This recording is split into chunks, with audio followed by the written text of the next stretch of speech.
Hi, everybody there in Lithuania. My name is Melissa Steele, and I work for an organisation here in Adelaide, South Australia called Green Adelaide. And my role here with the team is as a Green Adelaide Education Coordinator. And I'm going to talk to you a little bit today about our Sustainable Schools program. So the first thing that I wanted to do is something that I'm a little unsure about your part of the world and what connection you have with First Nations people. In Australia, we do what is often referred to as an acknowledgement of country, and essentially that's where the person giving a presentation acknowledges that the land that we meet on belongs to whichever First Nations group, whichever traditional lands those are that we are on. So for us here in Adelaide, we are on what's called Kaurna country, and that is the name of the Aboriginal group who hold the land rights, the native title rights here in Australia. And for us, we work quite closely with them, and we recognise their relationship that they have with country and really acknowledge that they have managed this landscape for over 60,000 years, and we have so much that we could learn from them.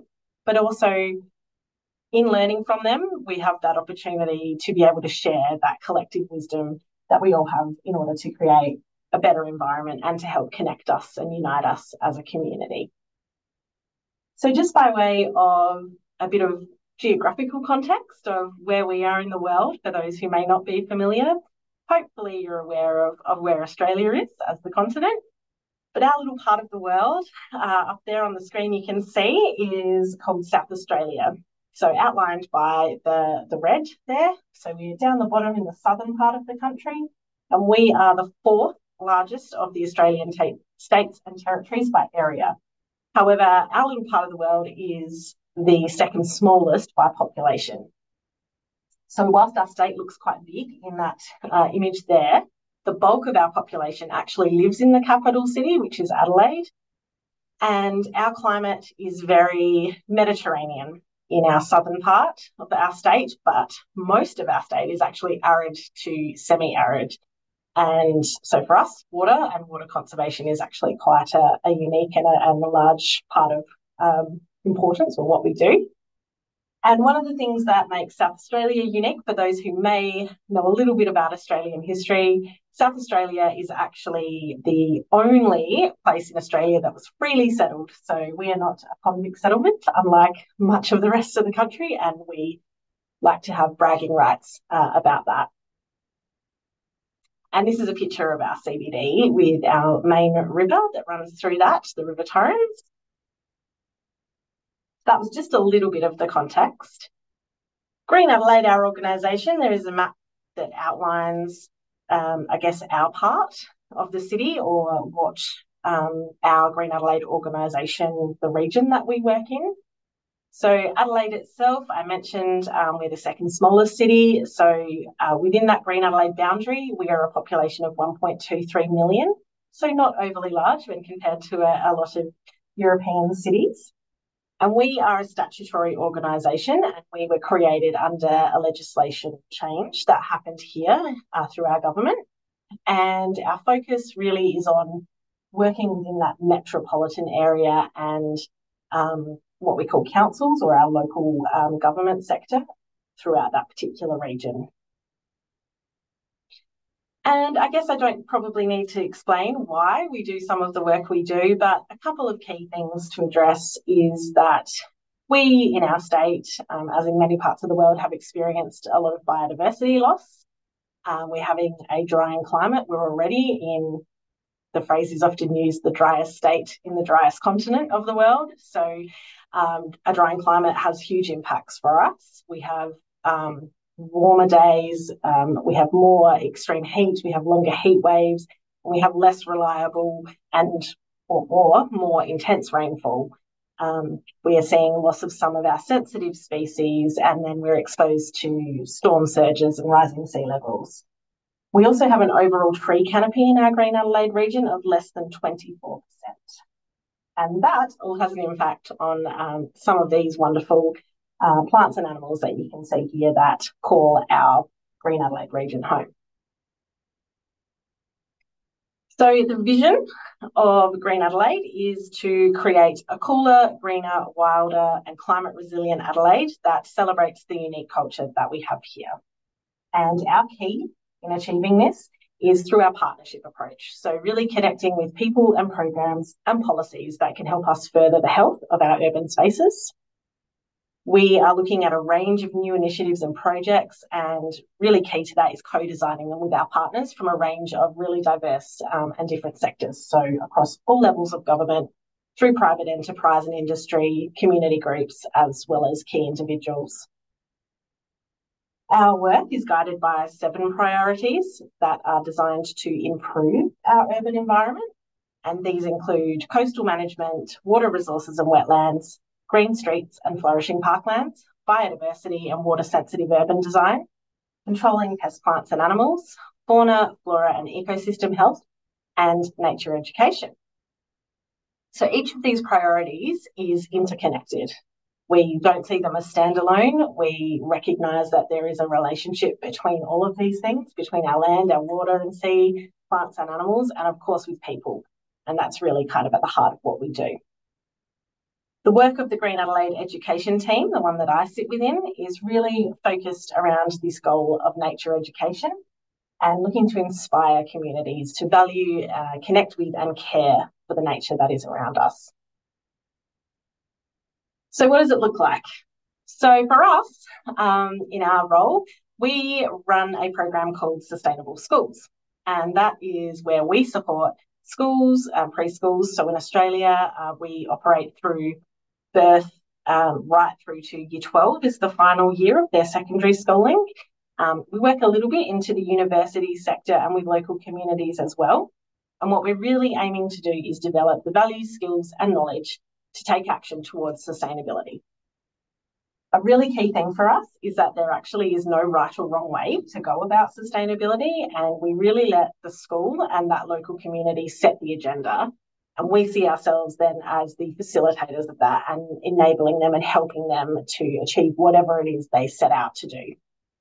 So each of the sites that we work with will be quite unique, and we really just work with them with where they're at. What underpins all of this for us is education for sustainability. And I hope that people in the room there today do actually know what education for sustainability is or have heard about this in the past. And it really is and has been the core of our approach towards our education initiatives since around mid-2008. And a really simple definition around education for sustainability is that it's an internationally recognised educational approach that moves beyond just imparting knowledge about the environment to building people's capacity for transformational change. And it focuses on motivating and engaging people to help create a better future. This ongoing commitment we've had to working through this philosophy of education for sustainability has allowed our team to work with around 400 odd schools in each calendar year.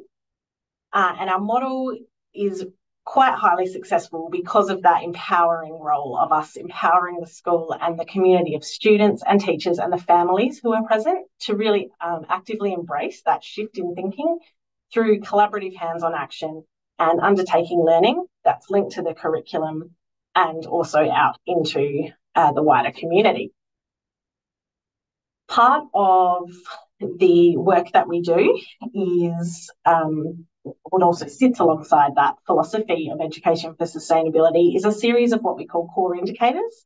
There's a little snapshot of that up there in the table that you can see, but essentially these are rubrics that contain 5 developmental areas where we can support discussions with schools as they make decisions about where they are on their journey towards sustainability and then where they'd like to head.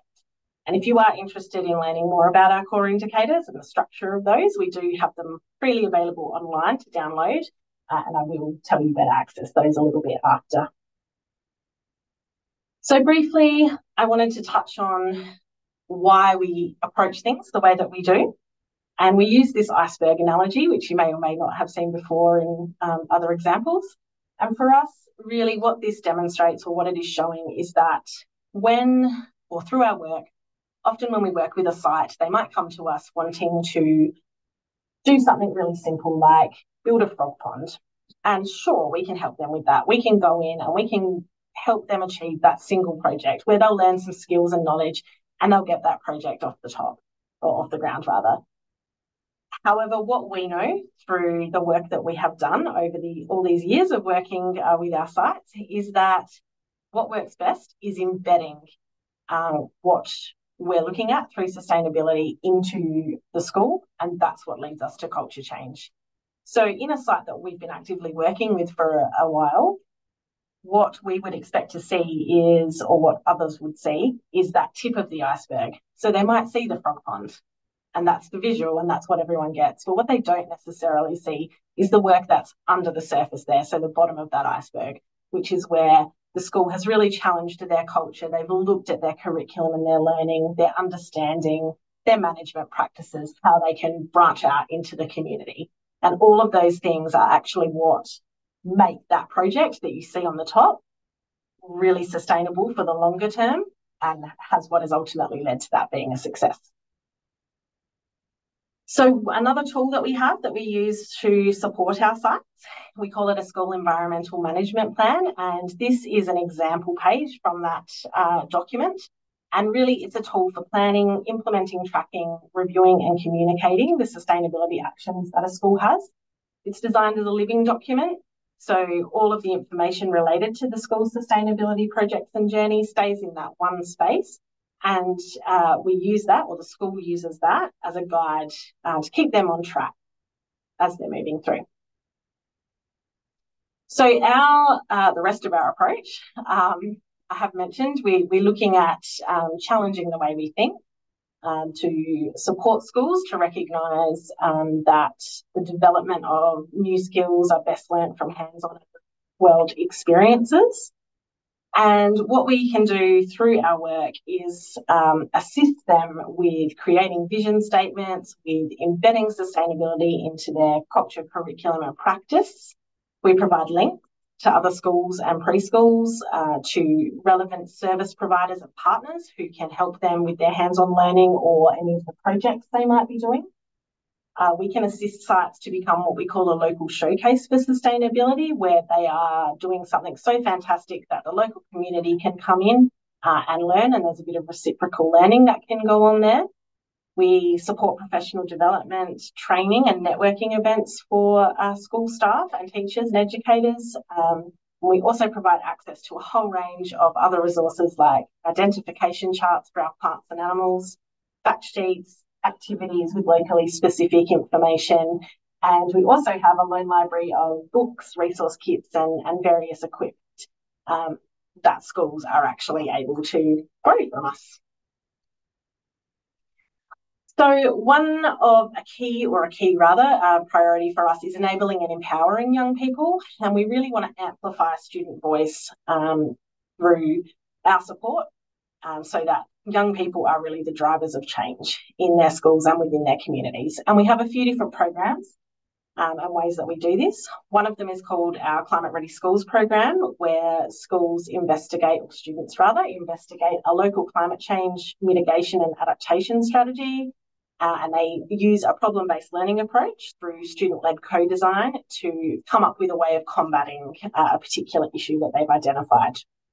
We also have a Young Environmental Leaders program where the students are involved in taking action for sustainability at their school or within their community, and they do some networking and work together to showcase what they've been doing.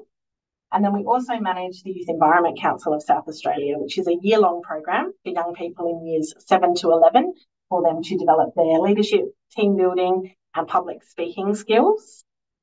It's a way of providing our young people with a voice on key environmental issues that are facing them. And that program was established in 1997. So we're actually really proud that we've been able to take that on board since around the mid-2000s.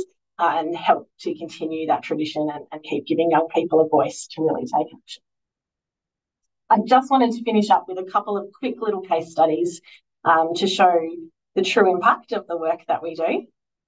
This is Golden Grove High School, or some images rather, from Golden Grove High, and I began working with them way back in 2011.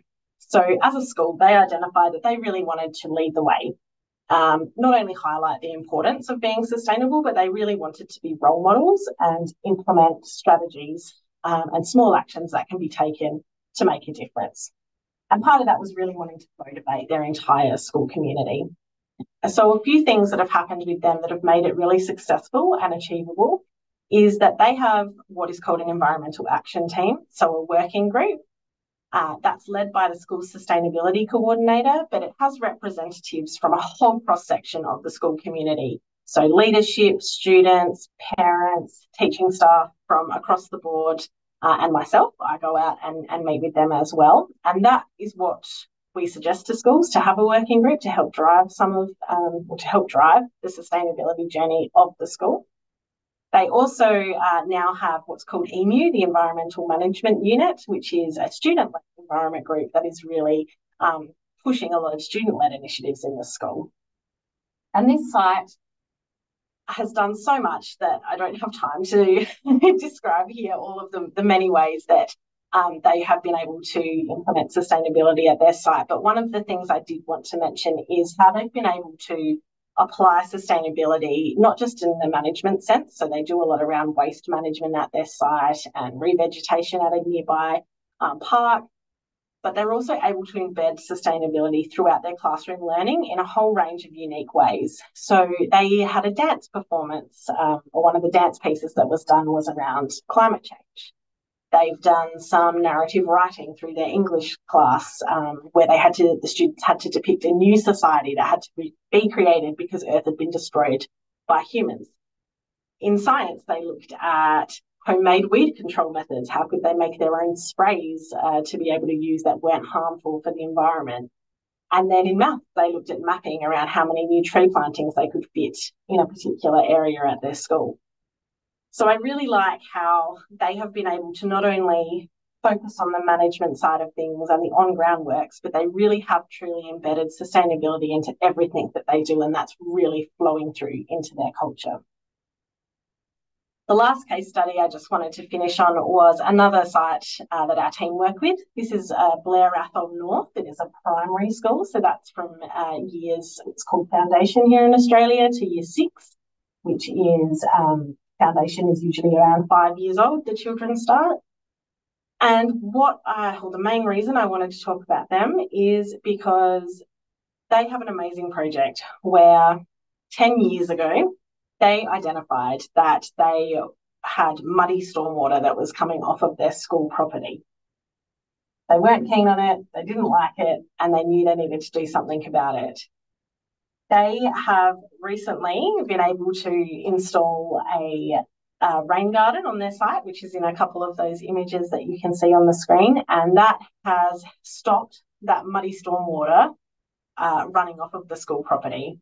And the really key thing here is that school held that vision for nearly 10 years to make it a reality. So I think it really highlights what we tell our sites all the time, is that culture change doesn't happen overnight.